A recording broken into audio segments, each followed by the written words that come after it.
अब जब हम वंदे मातरम का नाम लेते हैं तो वही भावना हमारे दिल में उजागर होती है।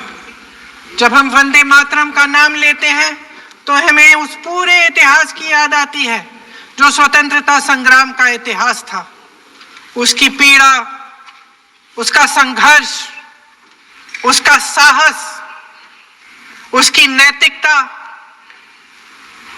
उसका जो बल था कि ब्रिटिश साम्राज्य उसके सामने झुका।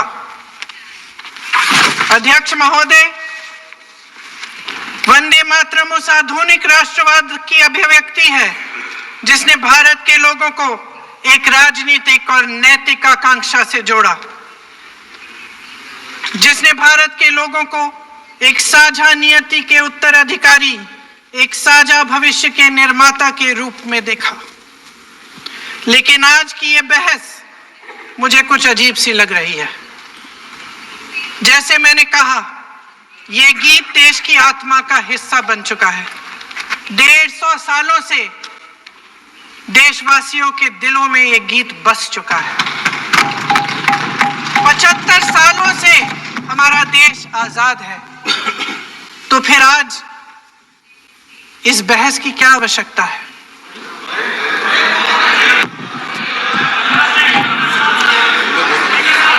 हमारा यहां मकसद क्या है?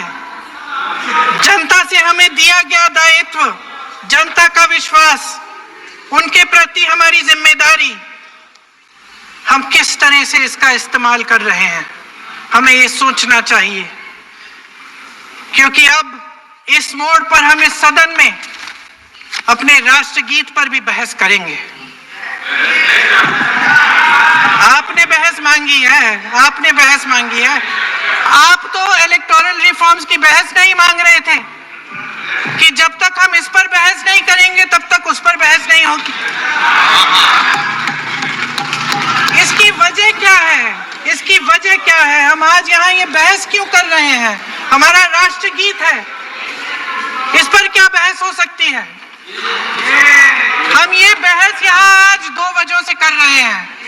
पहला कि बंगाल का चुनाव आ रहा है, हमारे प्रधानमंत्री अपनी भूमिका निभाना चाहते हैं उसमें। और दूसरी वजह ये है, ये मकसद है, पुरानी मकसद इनकी, अध्यक्ष महोदय, कि जिन्होंने स्वतंत्रता की लड़ाई लड़ी, जिन्होंने देश के लिए बड़ी बड़ी कुर्बानियां दी, उन पर सरकार नए आरोप लादने का मौका चाहती है। देश का ध्यान फिर से जनता के ज्वलंत मुद्दों से भटकाना चाहती है। यही एक मकसद है आपका। आपका मकसद है कि हम फिर से उसी अतीत में मंडराते रहें, उसी की तरफ हम देखते रहें जो हो चुका है, जो बीत चुका है, क्योंकि ये सरकार वर्तमान और भविष्य की ओर देखना ही नहीं चाहती। वे इस काबिल ही नहीं रही। सच्चाई यह है अध्यक्ष महोदय कि आज मोदी जी वह प्रधानमंत्री नहीं रहे जो एक समय में थे। सच ये है कि ये दिखने लगा है, उनका आत्मविश्वास घटने लगा है, उनकी नीतियां देश को कमजोर कर रही हैं। और मेरे सत्ता पक्ष के साथी चुप इसलिए हैं क्योंकि अंदर अंदर से वे भी इस बात से सहमत हैं। आज देश के लोग खुश नहीं हैं अध्यक्ष महोदय, परेशान हैं, तमाम समस्याओं से घिरे हुए हैं, तमाम समस्याओं से घिरे हुए हैं, और उन समस्याओं का हल आप निकाल नहीं रहे हैं। हाँ ठीक है, उसका भी बोल लेंगे, समय आएगा तो उसका भी बोल लेंगे, बल्कि कल समय आ रहा है, चुनाव पे चर्चा होगी, उस पे भी बोलेंगे। अध्यक्ष महोदय, इनके भी अपने लोग दबी जबान में कहने लगे हैं कि सारी सत्ता को केंद्रित करने से देश का नुकसान हो रहा है। इस बीच अगर हम अतीत की बातें नहीं करेंगे तो कौन सी बातें करेंगे? ये किसी और बात के काबिल ही नहीं है, सिर्फ ध्यान भटकाना है जनता का। इसलिए आज हम वंदे मातरम पर चर्चा कर रहे हैं। वंदे मातरम देश के कण कण में जीवित है, इस पर बहस नहीं हो सकती। लेकिन चलिए, आपने बहस मांगी आप बहस करना चाहते हैं, बहस करते हैं। आज इस चर्चा को प्रधानमंत्री जी ने शुरू किया, उन्होंने भाषण दिया और इसको कहने में कोई झिझक नहीं है कि भाषण अच्छा देते हैं, थोड़ा सा लंबा लेकिन भाषण अच्छा देते हैं। भाषण बहुत अच्छा देते हैं लेकिन तथ्यों के मामले में कमजोर पड़ जाते हैं। इसमें भी एक कला होती है कि तथ्यों को किस तरह से जनता के सामने रखा जाए। मैं तो नई हूं, जनता की प्रतिनिधि हूं, कलाकार तो नहीं हूं। इसीलिए मैं भी सदन के सामने कुछ तथ्य रखना चाहती हूं, लेकिन सिर्फ तथ्य के रूप में रखना चाहती हूं।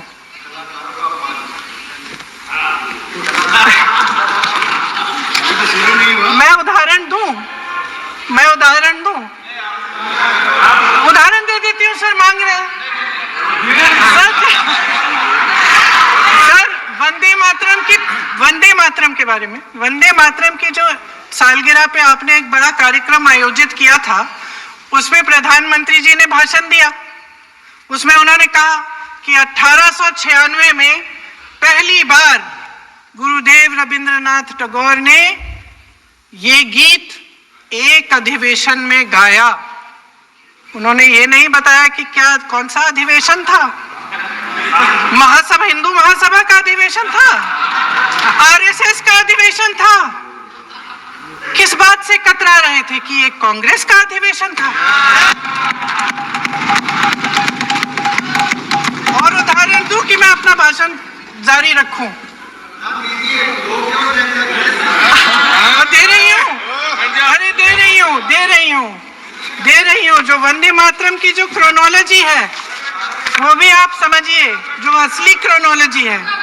1875 में महाकवि बंकिम चंद्र चट्टोपाध्याय ने इस गीत के पहले दो अंतरे लिखे, जो आज हमारे राष्ट्रगीत घोषित हुए हैं, मतलब जो घोषित हुए थे और जिसको हम आज अपना राष्ट्रगीत कहलाते हैं। ये पहले दो अंतरे लिखे 1882 में। 7 साल बाद उनका एक उपन्यास प्रकाशित हुआ, आनंद मठ। उस उपन्यास में यही कविता उन्होंने प्रकाशित की, लेकिन इसमें 4 अंतरे जोड़ दिए। 1896 में कांग्रेस के अधिवेशन में गुरुदेव रविंद्रनाथ टैगोर ने पहली बार ये गीत गाया। 1905 में बंगाल के विभाजन के खिलाफ आंदोलन के समय वंदे मातरम जनता की एकता की गुहार बनकर गली गली से उठा। गुरुदेव रविंद्रनाथ टैगोर जैसे महान स्वतंत्रता सेनानी इस गीत को खुद गाते हुए बंगाल की सड़कों पर उतरे। विद्यार्थियों से लेकर किसानों तक, व्यापारियों से लेकर वकीलों तक, हर कोई ये गीत गाने लगा।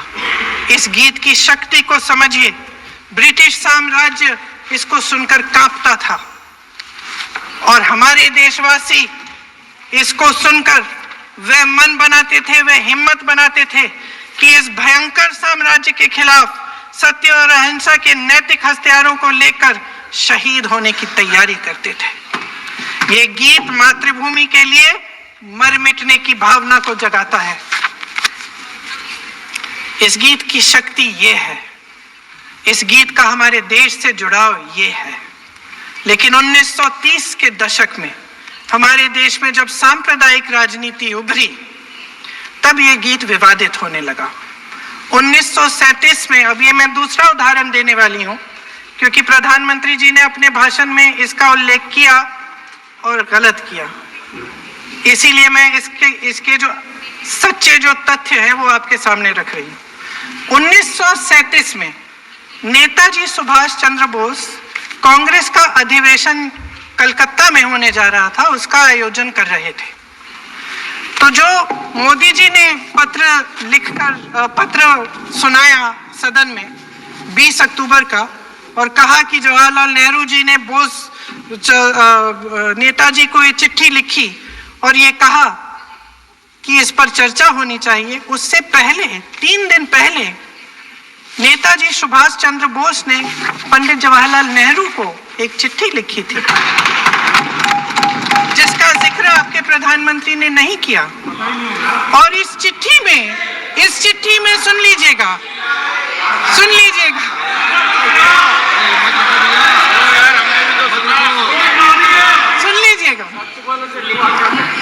आप नेताजी के लफ्ज नहीं सुनना चाहते? बंगाल का चुनाव आ रहा है।